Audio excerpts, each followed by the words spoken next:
Welcome back to the David Pakman Show. Welcome to the bonus show. Heather sent me this story. Neil Young is calling on his fans to boycott Starbucks, citing the coffee chain's alleged role in a battle over genetically modified food labeling. He wrote on his website, he accused Starbucks of hiding behind an organization called Grocery Manufacturers Association, which along with 3 other food companies is jointly suing the state of Vermont over a new law requiring genetically modified ingredients to be labeled on food products. Starbucks is one of course, many companies under this group. But Starbucks itself is not part of the court proceedings.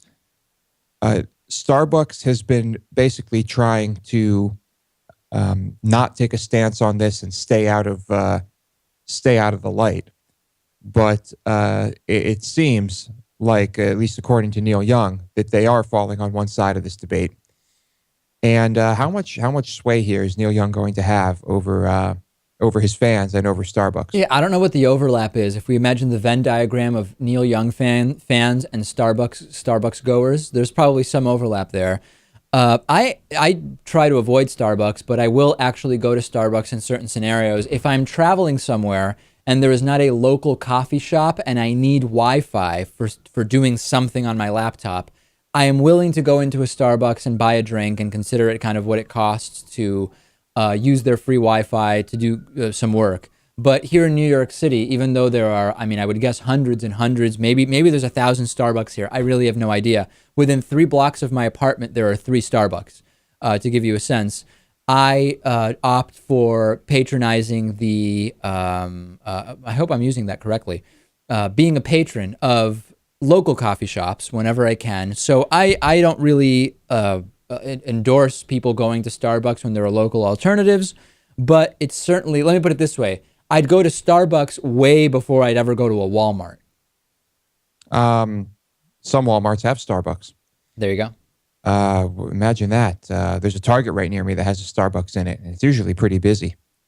Neil Young said that he used to line up and get his latte every day, and he is no longer going to Starbucks. Starbucks denied playing any part in that legal battle. They did not condemn GMA's move either, and they released a statement saying, as a company with stores and product presence in every state, we prefer a national solution rather than state-by-state rules. So Neil Young getting tough on Starbucks and no longer going to Starbucks. Will it have an impact? I doubt it. Starbucks is just too powerful.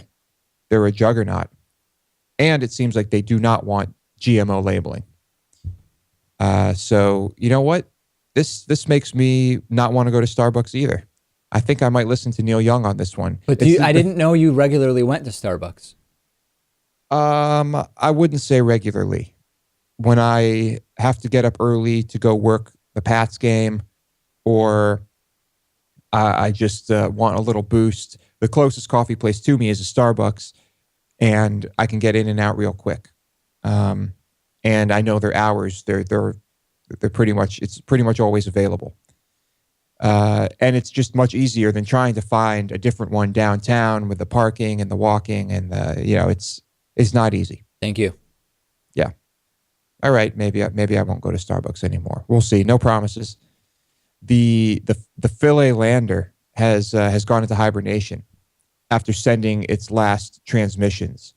So as I'm sure everyone can see here, there was really not a big window for this thing to transmit the essential data before going out of range, going into hibernation.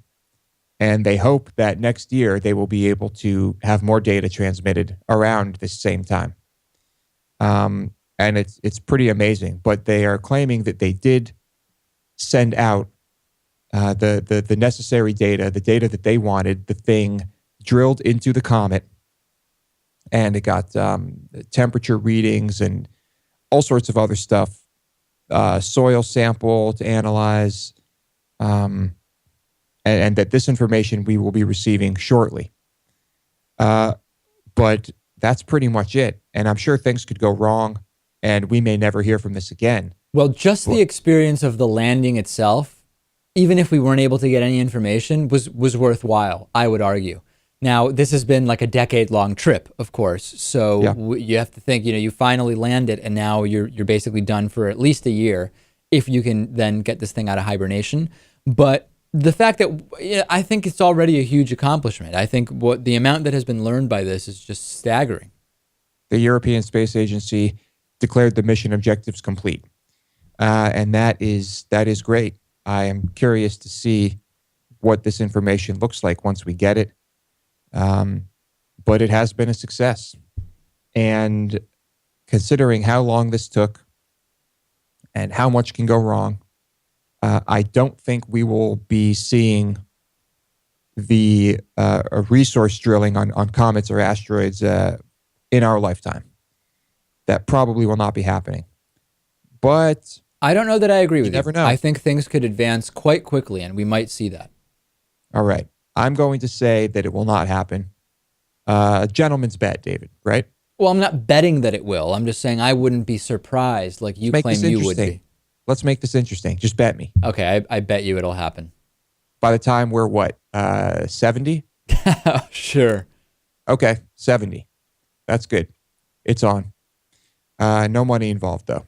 Let's talk about the DEA and the NFL and how great the Patriots are doing. No, we don't need to talk about that. But the Patriots are doing quite well. Indeed. And they will probably be in the Super Bowl, assuming we beat Denver in the playoffs. But the DEA has conducted a surprise check of the 49ers medical staff right after the team beat the Giants. And there are kind of two stories here I want to talk about.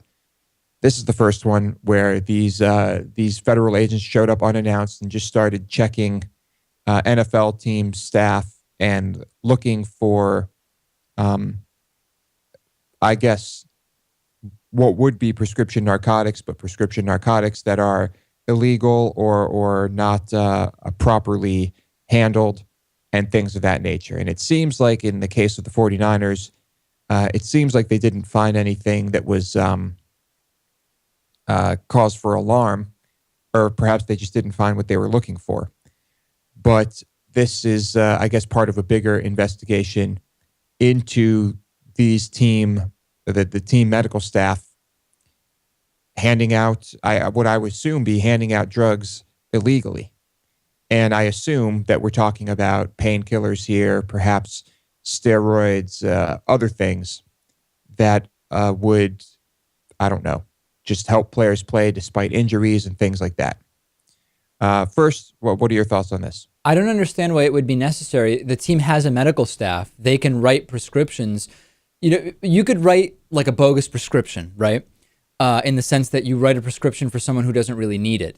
But at least you're creating one layer of legality. So then it would require the investigators to say, okay, in spite of the proper prescription, let's really investigate the medical records to see if this was a prescription that the individual warranted based on their symptoms and diagnosis. So I don't understand why you would just have totally unprescribed pills hanging around when you have doctors on staff that could write scripts.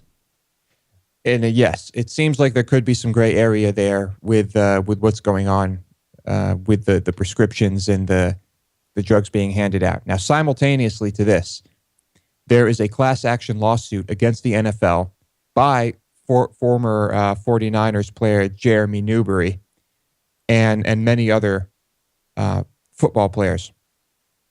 And the lawsuit against the NFL alleges the illegal and rampant misuse of pain-killing medication that led to debilitating injuries and long-term health problems for players.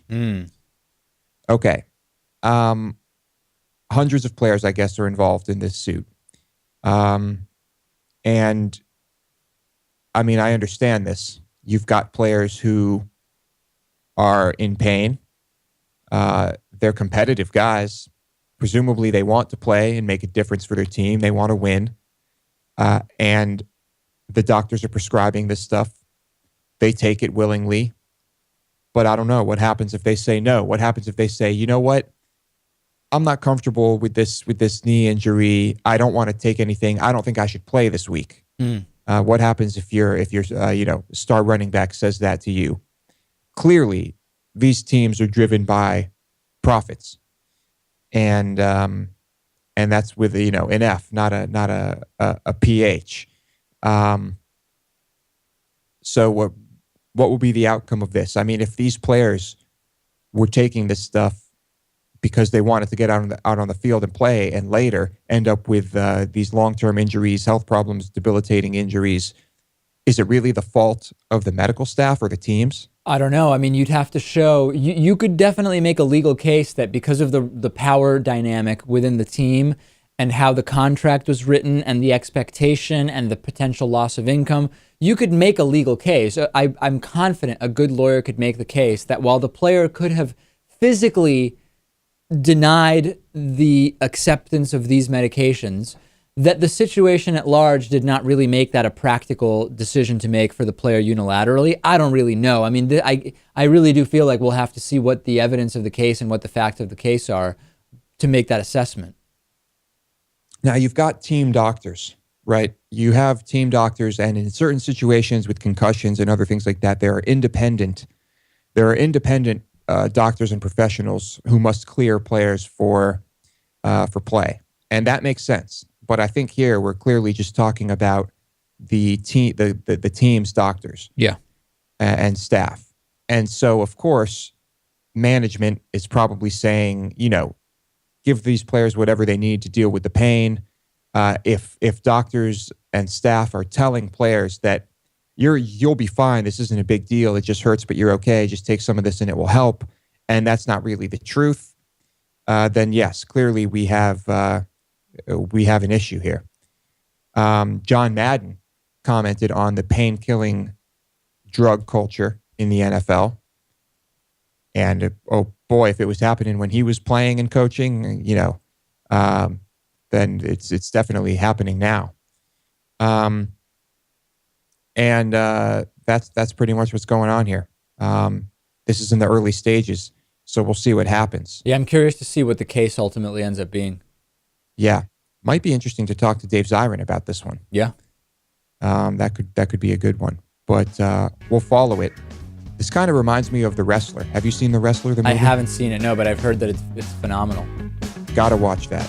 It is fascinating, and I'm sure there's some parallels there. But NFL, go Pats.